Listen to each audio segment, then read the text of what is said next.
Hey guys, welcome to pharma Sansar. इस video में हम लिमिट टेस्ट से बनने वाले इम्पोर्टेंट क्वेश्चंस पे बात करेंगे, एक्सप्लेनेशन के साथ बात करेंगे।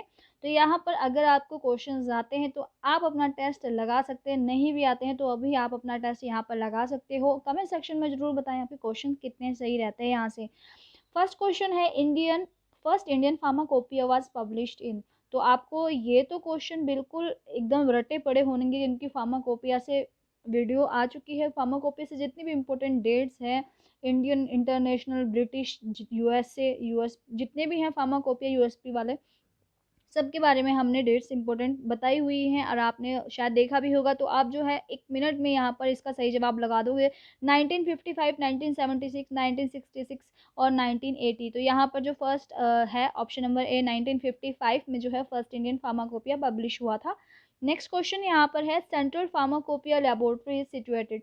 सेंट्रल फार्माकोपिया लेबोरेटरी कहाँ पर है, सेंट्रल ड्रग लेबोरेटरी कहाँ पर है, सेंट्रल ड्रग रिसर्च लेबोरेटरी कहाँ पर है, इन सभी पे एक वीडियो जो आएगा, नेक्स्ट वीडियो इन सभी पे आएगा।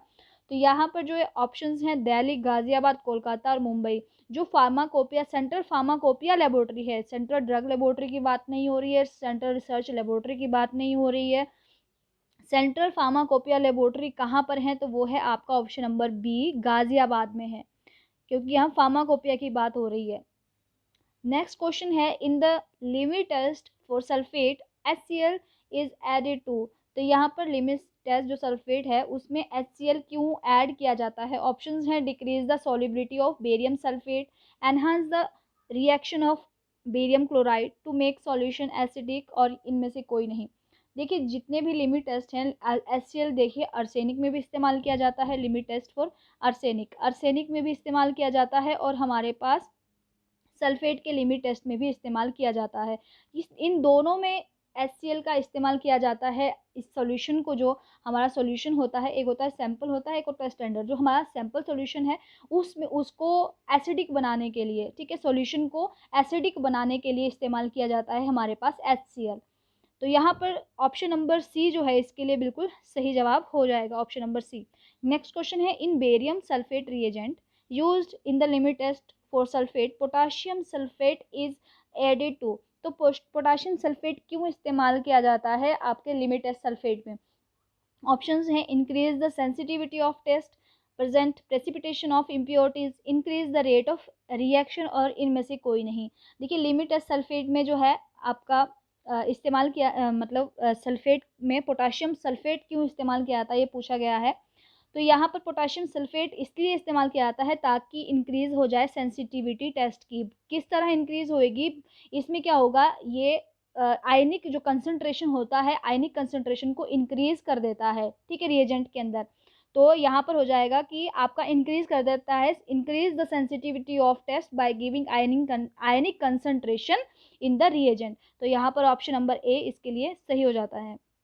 ये पूछे जाते हैं क्यों, जो है किस रीज़न से हम क्यों ऐड कर रहे हैं HCl को। जैसे कि आपके आयरन के अंदर, लिमिट टेस्ट फॉर आयरन के अंदर सिट्रिक एसिड इस्तेमाल किया जाता है, क्यों किया जाता है, थायोग्लाइकोलिक एसिड क्या काम करता है उसके अंदर, और अमोनिया का क्या काम करता है। तो यहाँ पर यही इन सभी क्वेश्चंस पे हम बात करने वाले हैं। यहाँ पर बहुत इंटरेस्टिंग है, आप जो है अपना टेस्ट यहाँ पर पोज करके लगा सकते हो अगर मैं फास्ट हूँ तो।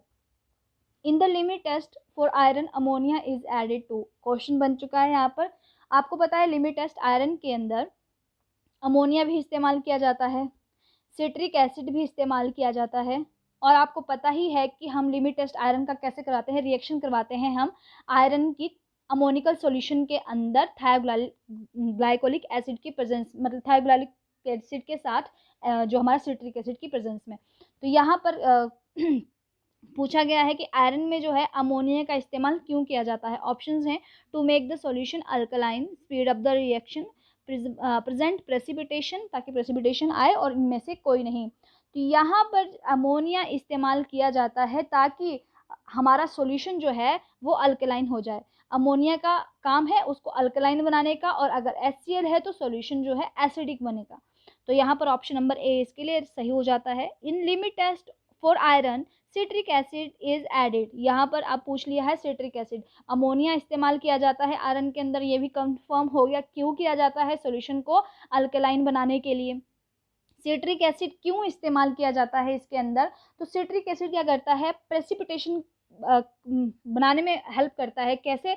आयरन आयरन का अमोनिया के साथ वो क्या बनाता है, कॉम्प्लेक्स बना देता है। आयरन का अमोनिया के साथ कॉम्प्लेक्स बना के प्रेसिपिटेशन को प्रिवेंट कर देता है। ऑप्शन है यहाँ पर, make the solution acidic, prevent the precipitation of iron hydroxide, और increase the rate of reaction of iron with thioglycolic acid, और इनमें से कोई नहीं।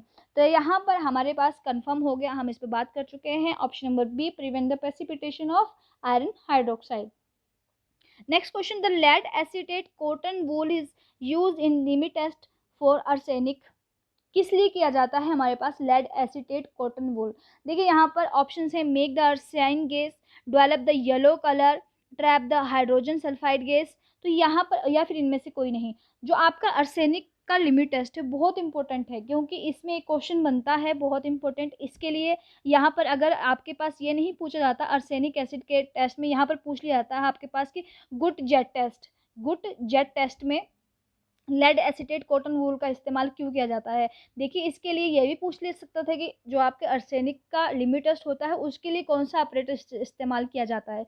देखिए बाकी जो है आयरन नेस्ले सिलेंडर में हो जाता है, क्लोराइड का टेस्ट लेसनर सिलेंडर में हो जाता है। जो हमारे पास आर्सेनिक का टेस्ट होता है उसको परफॉर्म किया जाता है हमारे गुड जेट ऑपरेटर्स के अंदर। ठीक है, यहाँ पर दो बातें बनती हैं, इसमें येलो कलर भी डेवलप होता है इस टेस्ट के अंदर, और आपका ट्रैप होता है, हाइड्रोजन सल्फाइड गैस भी ट्रैप होती है। तो यहाँ पर जहाँ पर हमारे पास लेड जो आपका येलो कलर बनता है, येलो कलर के आते हैं हमारे पास, स्टेन आ जाता है येलो कलर का, वो आता है मर्क्यूरी क्लोराइड पेपर के ऊपर। ठीक है, अगर मर्क्यूरी क्लोराइड पेपर से पूछा है तो यहाँ पर येलो कलर का स्टेन आएगा इसके ऊपर। लेकिन यहाँ पे पूछा है lead acetate cotton wool, lead acetate cotton wool का इस्तेमाल किया जाता है ताकि हमारे पास हाइड्रोजन सल्फाइड गैस जो है वो उसके अंदर ट्रैप हो जाए। आपको पता है कि जो हमारा आर्सेनिक का रिएक्शन किया करवाया जाता है वो आर्सेनिक गैस का हाइड्रोजन आयन के साथ किया जाता है, और जब वो रिएक्ट करते हैं तो हमारे पास येलो कलर का स्टेन आता है।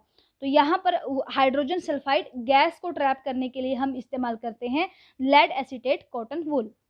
नेक्स्ट क्वेश्चन है, standard solution of arsenic contain. Arsenic का जो स्टैंडर्ड सॉल्यूशन है उसके पास क्या होता है? आर्सेनियस एसिड, अरसाइन, आर्सेनिक एसिड, या फिर अरसाइन ऑक्साइड। तो यहाँ पर जो इसका सही जवाब है वो है ऑप्शन नंबर बी, अरसाइन।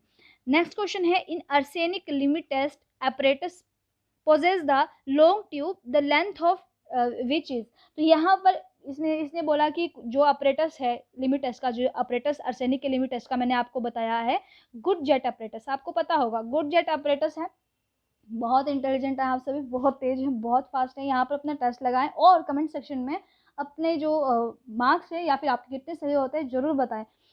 यहाँ पर आर्सेनिक के लिमिट टेस्ट अपरेटस में जो आपका लॉन्ग ट्यूब होता है उसकी लेंथ पूछी हुई है। तो अपरेटस भी देख लिया हमने कि गुड जेट अपरेटस, अब अपरेटस भी पढ़ना पड़ेगा अंदर। ऑप्शंस हैं 100 mm, 200 mm, 200 सेंटीमीटर या फिर 10 सेंटीमीटर। यहाँ पर अपरेटस ही देख लेते हैं किस तरह का है इसका अपरेटस। तो यहाँ पर जो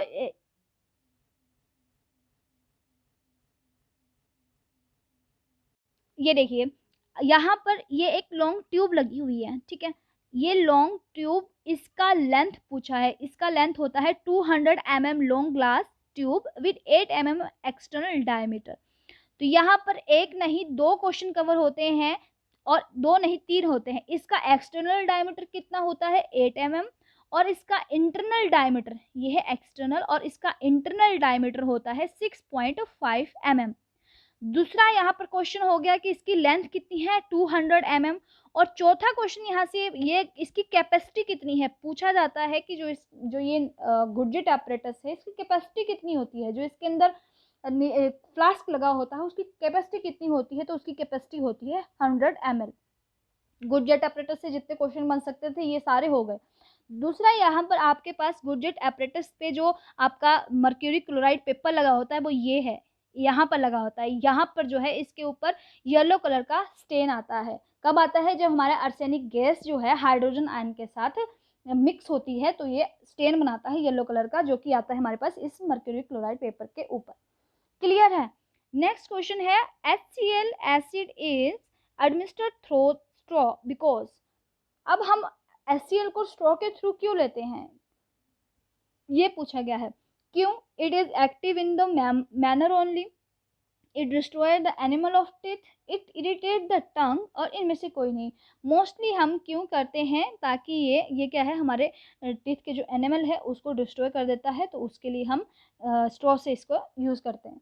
नेक्स्ट है baking soda is a common name for. Baking soda common name, बहुत नॉर्मल से क्वेश्चन है, थोड़ा सा आपको इंटरेस्टिंग बनाए रखने के लिए थोड़े से नॉर्मल क्वेश्चन भी डाले गए हैं इसमें।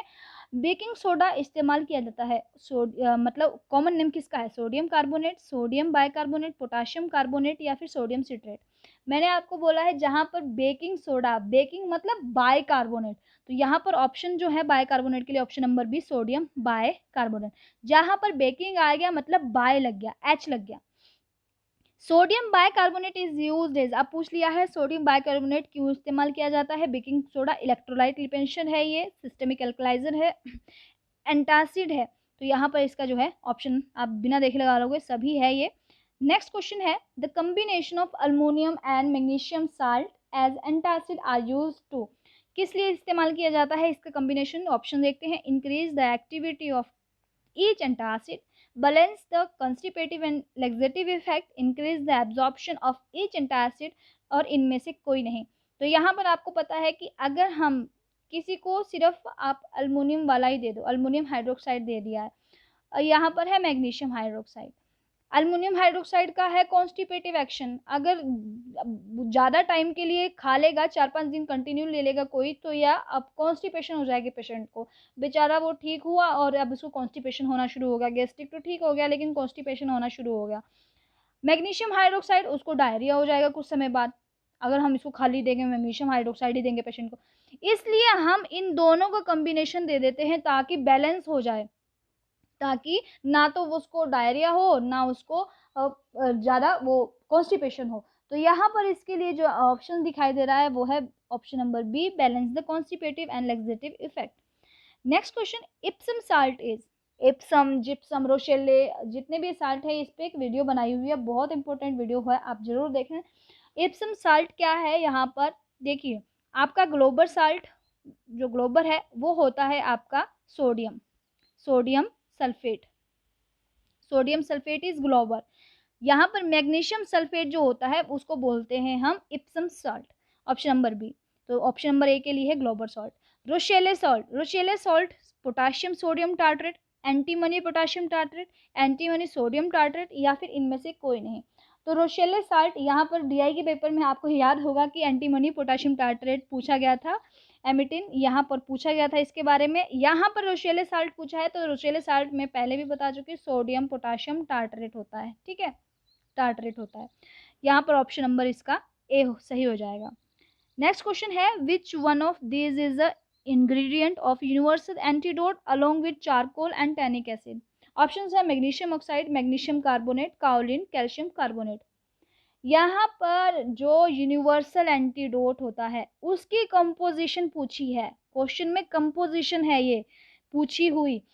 इसकी कंपोजिशन में होते हैं 2 पार्ट्स, बहुत इंपॉर्टेंट है, आपको पता होगा, अगर नहीं पता है तो जरूर ध्यान से देखें। 2 पार्ट होता है इसके अंदर एक्टिवेटेड चारकोल, 1 पार्ट होता है इसके अंदर टैनिक एसिड, ठीक है, और 1 पार्ट होता है इसके अंदर मैग्नीशियम ऑक्साइड।